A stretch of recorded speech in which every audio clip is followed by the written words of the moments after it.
Level 1. You are 35 years old. You have just become genuinely wealthy for the first time, and within a week of it happening, a stranger tells you that almost all of it will be gone before your grandchildren are grown. It's a Friday evening. You sold the thing you spent a decade building, and the money is real now. More than you ever thought you would have, and you are at a dinner where an older man, old money, the kind whose family has been wealthy for a century, congratulates you, and then says something that lodges in your mind and never quite leaves. He says, building it is the easy part. The hard part is making sure your great-grandchildren are not poor. And he tells you the old saying every wealthy family knows and most ignore. That fortunes go from work clothes to work clothes in 3 generations. The first builds it, the second spends it, and the third is back where the first one started. You go home and you look it up, and the numbers are worse than you expected. The great majority of family wealth is gone by the end of the second generation. By the end of the third, almost all of it. The fortunes you think of as permanent, the families that seem to have always been rich, are the rare exceptions, the handful that figured out something the vast majority never did. You just spent 10 years learning how to build wealth.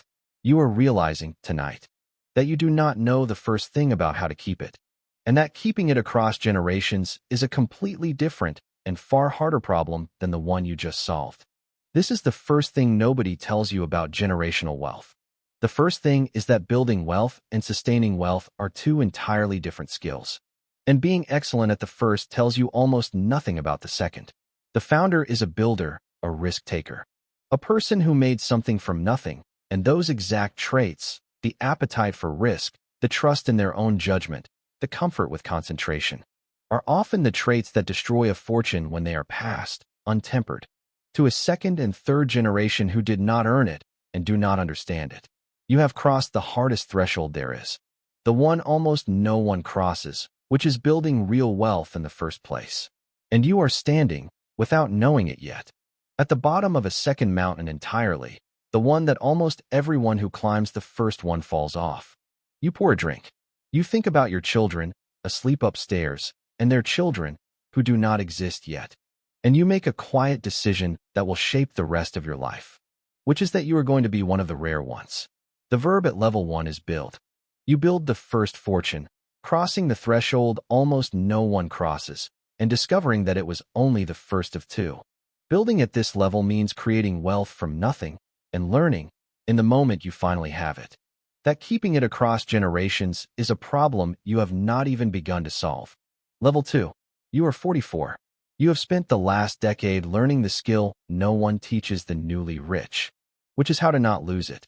It's an ordinary day, and you are reviewing your finances. And the thing you notice with quiet pride is that the fortune is not just intact, it is bigger. And it is bigger because you did the unglamorous, deeply boring thing that almost no first-generation wealthy person does, which is to stop taking the risks that made you rich. You diversified. You stopped betting everything on your own judgment. You accepted lower, steadier returns in exchange for not losing it all, and you watched, over the decade, as the appetite for risk that built the fortune got quietly retired. Because you understood that the skill that makes a fortune and the skill that keeps one are opposites. And that continuing to swing for the fences after you have already won is how a great many builders give it all back. You have a friend named Walter who got rich the same year you did, in a similar way, and Walter did the opposite. Walter kept betting, kept concentrating, kept trusting the instincts that made him, because to Walter, slowing down felt like losing his edge. And Walter is having a harder decade than you are. He has had 2 enormous years and 1 catastrophic one. And the catastrophic one took back most of the gains, and Walter is learning the hard way. The thing you decided to learn the boring way, which is that the first job of old money is to not become new poverty.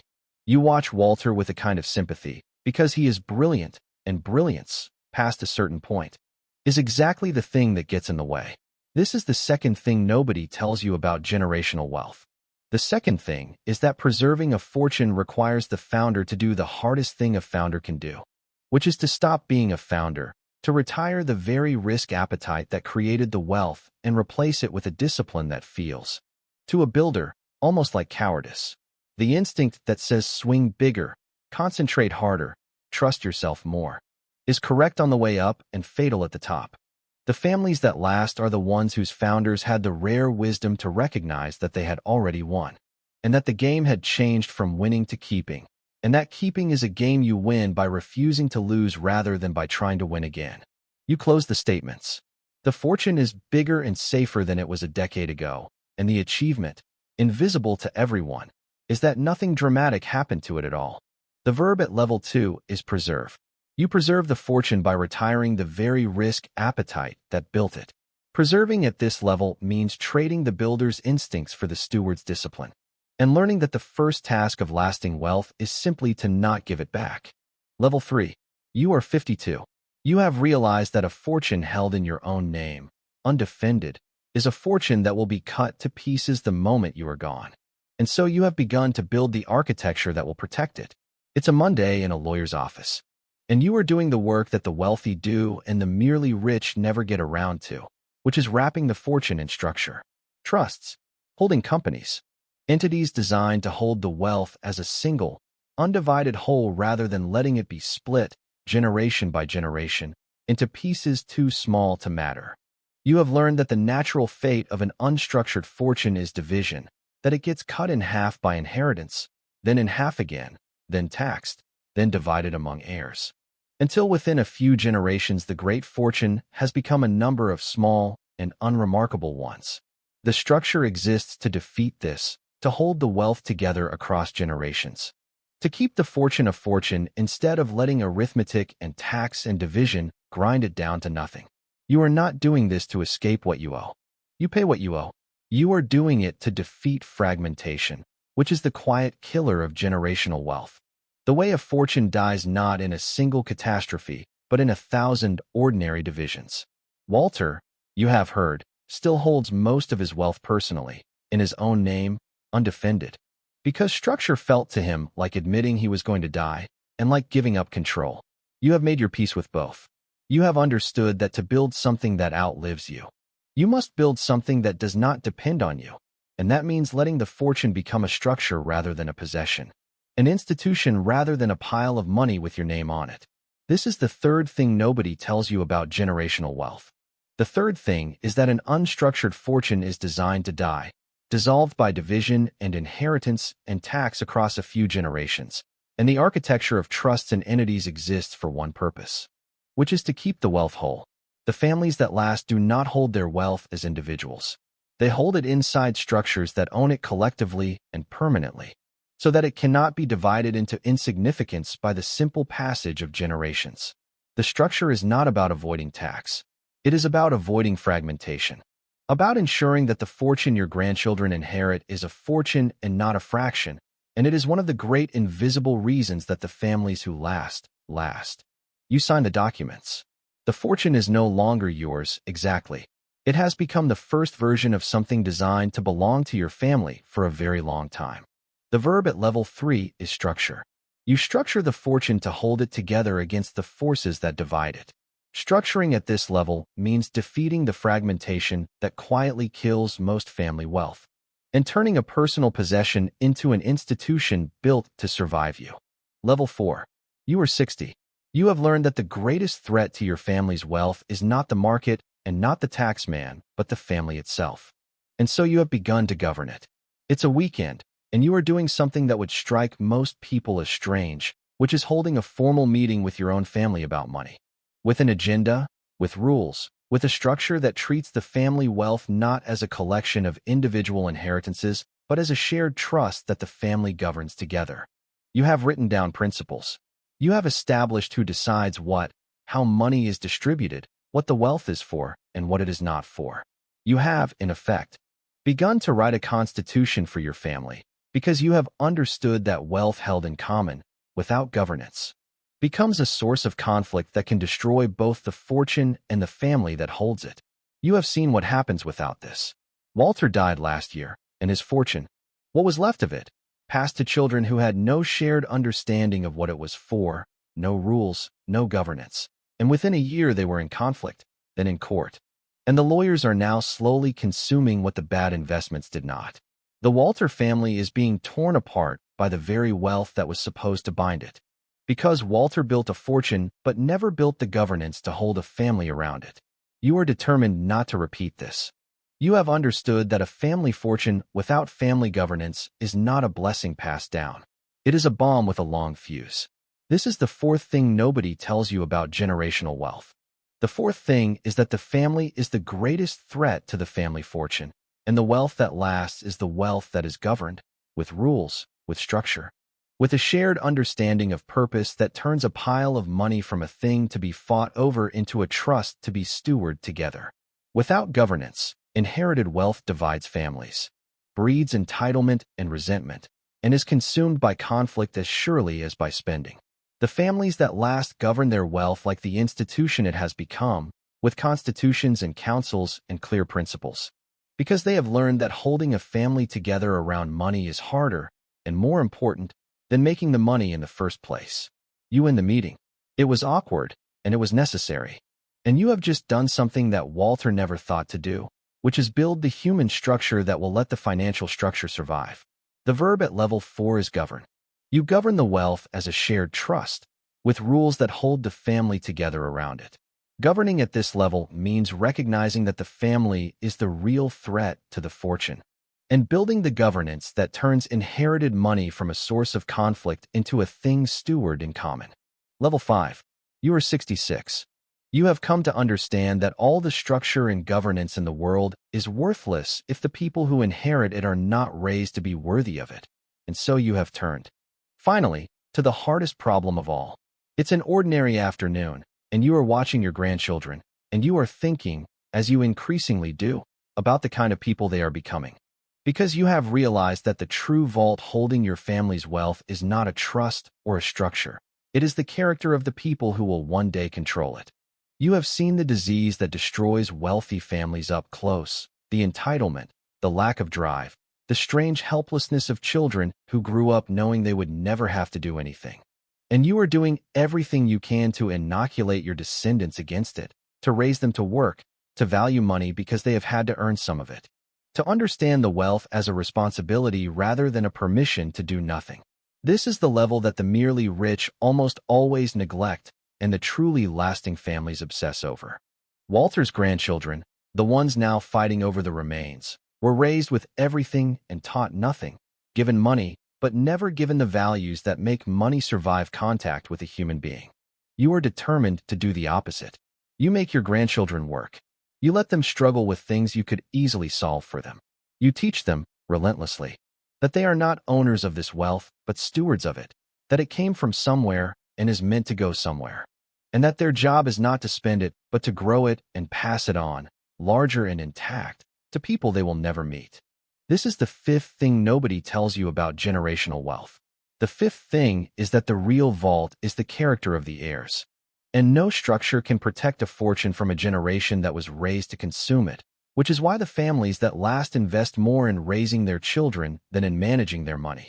The threat was never really taxes or markets. It was always the slow corrosion of giving people everything and asking of them nothing, the production of heirs who have the money but not the values, the wealth but not the wisdom to keep it. The families that endure raise stewards, not spenders, and they understand that the most important work of generational wealth is not financial at all. It is the raising of human beings who will not destroy what they did not build. You watch your grandchildren a while longer. They are, you think, going to be all right, and that, more than any number on any statement, is what will determine whether this lasts. The verb at level 5 is raise. You raise heirs who are stewards rather than spenders. Because no structure survives the wrong people. Raising at this level means investing in character over capital, and learning that the true vault holding a family fortune is the values of the people who will one day hold it. Level 6. You are 72. The wealth has grown beyond what any individual can manage, and so you have turned it into an institution, with professionals to run it and a mission larger than any single person in the family. It's a Tuesday at the family office, the organization that now exists for one purpose, which is to manage the wealth and the affairs of your family across generations, staffed by professionals, governed by the structures you built, guided by the principles you wrote down. You have institutionalized the fortune, turned it from something you personally oversee into something that runs itself. A machine of preservation that does not depend on the competence or the attention of any one family member, including you. There is a foundation now too, giving away a portion of the wealth in the family's name. Partly because it is right and partly because shared purpose is one of the things that holds a family together across generations far more effectively than money ever could. You have understood the final structural truth of lasting wealth, which is that anything that depends on a single person dies with that person. And that to make a fortune permanent, you must make it independent of every individual, including its founder. The family office will outlive you. The foundation will outlive you. The governance will outlive you. You have spent your later years deliberately making yourself unnecessary, building a system so complete that the dynasty no longer requires a genius at the top. Because you have seen that the families who depend on a brilliant patriarch in every generation eventually get an ordinary one and fall. The families that last build institutions that an ordinary heir cannot break. This is the sixth thing nobody tells you about generational wealth. The sixth thing is that lasting wealth must become an institution, independent of any individual. Because anything that relies on one exceptional person will eventually inherit an unexceptional one and collapse. The family office, the foundation, the professional management, the governing structures. All of it exists to remove the single point of failure that destroys most dynasties, which is dependence on the competence of whoever happens to be born next. You make yourself unnecessary on purpose. You build a machine that does not need you, because the ultimate act of a founder who wants his wealth to last is to ensure that it no longer depends on founders at all. You leave the office. The institution hums along without you, which is exactly the point, and exactly what Walter, who controlled every dollar personally until the day he died, never built. The verb at level 6 is institutionalize. You institutionalize the wealth, making it independent of any single person, including yourself. Institutionalizing at this level means removing the single point of failure that destroys most dynasties, and building a machine of preservation that an ordinary heir cannot break. Level 7. You are 79. You are an old man now, and you are looking at something almost no one ever gets to see, which is a fortune and a family built to outlast not just you, but everyone you have ever known. It's a quiet evening, and you are sitting with the documents of a lifetime around you. The trusts, the governance, the foundation, the family office, the whole vast architecture you spent 40 years building, and you understand that you have done the rarest thing in the world of money, which is not to build a fortune. Plenty of people build fortunes, but to build one designed to survive the people who inherit it. Your granddaughter, who you raised to be a steward and who understands the wealth the way you do, will carry it after you, not as an owner, but as a custodian. And she will hand it to someone who does not exist yet, and that person to someone after them, and the thing you built will keep going, you hope. Long after your name has become a story the family tells about the one who started it all. And here is the thing you have come to understand, sitting among the papers, which reframes everything. You did not build this for yourself. You did not even build it for your children. You built it for descendants you will never meet. People who will carry your blood and your wealth and know almost nothing about you. And the only way to make wealth truly permanent, you have learned, was to stop thinking of it as yours at all. The founders whose fortunes die are the ones who hold on, who control, who treat the wealth as theirs until the moment they cannot hold it anymore. The founders whose fortunes last are the ones who let go, who turn the wealth into an institution and themselves into merely its first steward, the origin point of something that was never really theirs to keep, only theirs to start. This is the seventh thing nobody tells you about generational wealth. The seventh thing is that permanent wealth requires the founder to surrender ownership of it, to stop being the owner of a fortune and become the first steward of a dynasty, because anything you grip dies in your hand. And only what you release into structure and governance and values and institution can outlive you.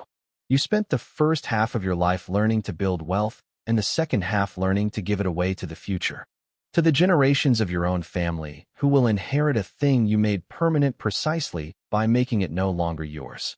You became wealthy. Then you became something rarer, the founder of something that will stay wealthy, and the price of that, the only price that ever buys permanence, was letting go of the idea that any of it was ever really yours. The verb at level 7 is endure. You endure, having built a fortune designed to outlast everyone who will ever inherit it, including you. Enduring at this level means surrendering ownership to become the first steward of a dynasty, and understanding that the only wealth that lasts forever is the wealth you stop trying to keep for yourself. So let's pull this together. At level 1, you build. Building wealth and keeping it are opposite skills, and being great at the first tells you nothing about the second. At level 2, you preserve. The founder must retire the very risk appetite that built the fortune, because keeping is a different game than winning. At level 3, you structure. An unstructured fortune is designed to die by division and tax, and structure exists to keep the wealth whole. At level 4, you govern. The family is the real threat to the fortune, and governance turns a pile of money into a trust steward in common. At level 5, you raise. The true vault is the character of the heirs, and no structure survives a generation raised to consume it. At level 6, you institutionalize. Wealth that depends on one exceptional person eventually inherits an ordinary one and falls, so you build an institution instead. At level 7, you endure. Permanent wealth requires the founder to surrender ownership and become the first steward of something larger than himself. Here is the thing nobody on YouTube will tell you about generational wealth. The reason almost all family wealth disappears within 3 generations is that almost everyone thinks the hard part is making the money, when the hard part is everything that comes after. Building a fortune is a financial problem, and a solvable one. Keeping a fortune across generations is not primarily a financial problem at all. It is a problem of structure, of governance, of values, of institution building, and above all of raising human beings who will not destroy what they were handed. And these are problems most wealthy families never even realize they are supposed to solve until the money is already being divided and fought over by a generation that was never taught what it was for. The families that beat the curse, the ones who stay wealthy for 100 years or more, are not lucky, and they are not simply richer. They did specific things almost no one does. They preserved instead of gambling. They structured the wealth to stay whole. They governed it like an institution. They raised their children to be stewards instead of spenders. They built family offices and foundations that do not depend on any one person. And underneath all of it, they made one shift the families who lose it never make, which is that they stopped thinking of the wealth as theirs and started thinking of it as something they held in trust for people they would never meet. If you are building first-generation wealth right now, understand that you are only at level 1, that the fortune you are so proud of is the easy part, and that if you want it to mean anything in 100 years, you have to start now on the 6 levels that come after, especially the raising of children who will not squander it. If you have inherited wealth, understand that you are not its owner, but its steward, that it came from someone who sacrificed to build it, and is meant to go to someone who does not exist yet, and that your only job is to hand it on larger and intact. The fortune is not yours. It never was. It is a relay, and the only thing that ever mattered is whether you drop the baton or pass it. Somewhere right now, a 35-year-old who just built their first real fortune is at a dinner, being congratulated, and being told by an old voice that almost all of it will be gone before their grandchildren are grown, feeling the weight of a question they never considered, which is not how to make money, but how to make it last. They do not yet know that building the fortune was the easy part, that the real work is the structure, the governance, the values, the institution, and above all the raising of heirs who will not destroy what they were given. And that the families who stay rich for centuries understood that wealth is not something you own, but something you hold in trust for people you will never meet. They think they have arrived. They are actually at the bottom of a second mountain, the one almost everyone falls off. The ladder has 7 levels.